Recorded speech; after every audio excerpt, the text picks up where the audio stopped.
नमस्ते, good morning everyone. सबैजनालाई सुस्वागत गर्न चाहन्छु। र आज म एउटा कुराकानी गर्नेछु इम्पोर्टेन्ट। तपाईँले चाहिँ भिडियोलाई स्किप नगरेर सुन्नुहोला।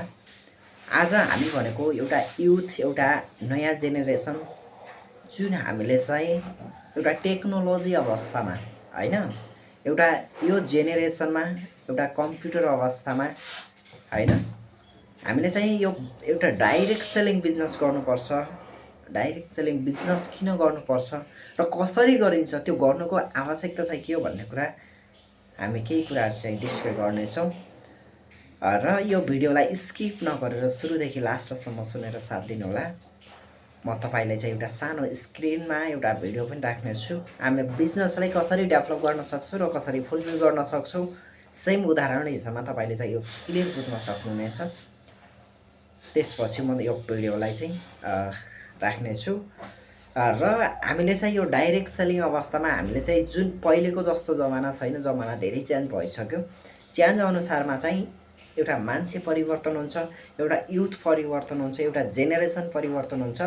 जेनेरेसन परिवर्तन भइसकेपछि पुरानो कुनै पनि हैन सिस्टमले काम गर्दैन र नयाँ नयाँ सिस्टमहरू क्रेडिट हुँदै जान्छ, नयाँ सिस्टमहरू अपडेट हुँदै जान्छ।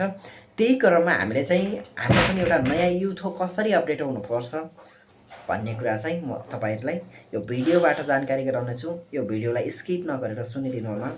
हजुरहरूलाई चाहिँ हार्दिक अनुरोध गर्न चाहन्छु। के गर्नुभएको छ? जिरोबाट बिजनेस सुरु गर्नुभएको छ। यहाँबाट स्टार्ट हुने हो नि त हैन।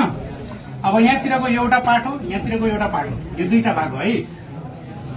अब यो हाम्रो हुन्छ वर्क, यहाँको यो भाग हाम्रो काम हो। हामीले के गर्छौँ? यहाँ मेहनत गर्छौँ। यो भागमा हाम्रो इन्कम, इन्कम मतलब पैसा। अब हेर्नुहोस्, हामीले सुरु कहाँबाट गर्छु? यहाँबाट, जिरोबाट। 100 रुपियाँ सामान किन्यो, 8% हामीले सामान किन्यो, हामीले सुरु गर्यौँ यहाँबाट। कताबाट? यहाँबाट हामीले सुरुवात गर्यौँ। यो मेहनत हेर्नुहोस् त कति छ? कति छ मेहनत? धेरै छ। पैसा कति आयो? पैसा थोरै आयो। फेरि हामी के गर्छौँ? टिम बनाउन कोसिस गर्छु। 5-7 जनाको टिम बन्यो, सिएनसी पनि गर्न थाले। मेहनत कति छ? अझ पनि धेरै छ, थोरै। एउटा औँली बराबरको कम भयो। फेरि पैसा थोरै बढ्यो, 1000 रुपियाँ आउला, 1200-1500 आउला। फेरि 6 महिना लाग्यो हामीलाई। अझ थोरै टिम बढायो, मिटिङ गऱ्यौँ, ट्रेनिङ गऱ्यौँ। के भयो? मेहनत थोरै कम भयो। फेरि के आयो? पैसा थोरै बढ्यो, 2250।